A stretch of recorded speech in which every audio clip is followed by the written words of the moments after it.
পশ্চিম এশিয়ায় পরিস্থিতি অত্যন্ত খারাপ। ইরানে আক্রমণ অব্যাহত রেখেছে ইসরায়েল আমেরিকা। তেলকে টার্গেট করা হচ্ছে, পরপর ডিপোগুলোতে, তেলের ডিপোগুলোতে হামলা চালাচ্ছে ইসরায়েল এবং আমেরিকা। একের পর এক তেলের ডিপো মিসাইল অ্যাটাক চলছে। এইখানে অত্যন্ত গুরুত্বপূর্ণ সেটা হচ্ছে ইরানের রাজধানী তেহরানে বাসিন্দাদের জন্য মাথাপিছু দৈনিক তেল বরাদ্দ কমিয়ে দিয়েছে সে দেশের প্রশাসন। দুবাই, সৌদি আরবের পাল্টা হামলা অব্যাহত রেখেছে ইরান। তেহরানের মেহরাবাদ বিমানবন্দরে হামলা চালাচ্ছে যৌথ বাহিনী অর্থাৎ আমেরিকা এবং ইসরায়েল। বিমানবন্দরের এয়ারক্রাফট ফুয়েল ডিপোয় টার্গেট করে এয়ার স্ট্রাইক করা হয়েছে। কুহক, শাহরান এবং কারাজ তৈলকূপে হামলা চালিয়েছে যৌথ বাহিনী। তীব্র বিস্ফোরণ, 3টি তেলের কূপে আগুন ধরে গিয়েছে। ইস্পাহানেও আকাশপথে হামলা চালিয়েছে আমেরিকা ইসরায়েল। আমি অত্যন্ত উদ্বেগের জায়গা থেকে কর্নেল সরকারের কাছে এখানে আসতে চাইবো। এক তো হচ্ছে এই যে তেলের যেহেতু হরমুজ প্রণালী বন্ধ রয়েছে, ফলে স্বাভাবিকভাবে আমাদের এখানে গ্যাসের ক্ষেত্রেও এক ধাক্কায় 60 টাকা দাম বেড়ে গিয়েছে। এইবারে ইরানের মতন দেশ, তারা যদি মাথাপিছু তেলের বরাদ্দ কমিয়ে দিয়েছে বলে জানা যাচ্ছে, পরপর তেলের ট্যাঙ্কারে অ্যাটাক করা হচ্ছে, তেলের ডিপোগুলোকে টার্গেট করা হচ্ছে, অয়েল রিফাইনারিগুলোকে টার্গেট করা হচ্ছে। সামনের ভবিষ্যৎটা কতটা অন্ধকার দেখছেন?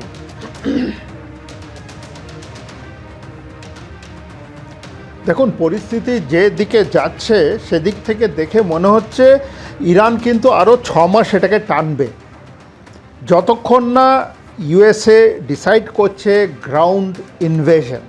এখন গ্রাউন্ড ইনভেশন যদি করতে হয় তাহলে একটা জিনিস আমাদেরকে বুঝতে হবে যে terrain of Iran doesn't permit easy ground invasion. কেন বলছি এই কথাটা? কারণ Iran is surrounded by mountains on all sides, মাঝখানটা ওদের প্ল্যাটু আর ডেজার্ট। এইটা দিয়ে 1935 থেকে লোকে ট্রাই করেছে ইরানকে ইনভেড করার, পারেনি।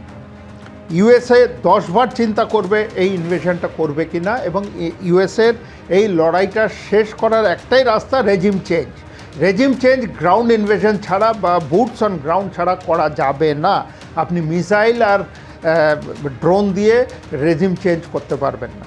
তো এটা একটা ফ্যাক্ট, এবং এই কারণেই এখন যে কথাটা আপনারা ডিসকাস করছিলেন শুনছিলাম, আমাদেরকেও আমাদের দেশে একটা র্যাশনিং করে দেওয়া খুব দরকার। এই র্যাশনিংটা করে না দিলে আমরা কিন্তু ভবিষ্যতে যেভাবে জায়গাটা যুদ্ধটা যাচ্ছে, আনসার্টেনিটির মধ্যে দিয়ে যাচ্ছে, এইখানে থেকে আমরা সবাই বিপদে পড়ব, ভালো মানুষরা সব বিপদে পড়বে।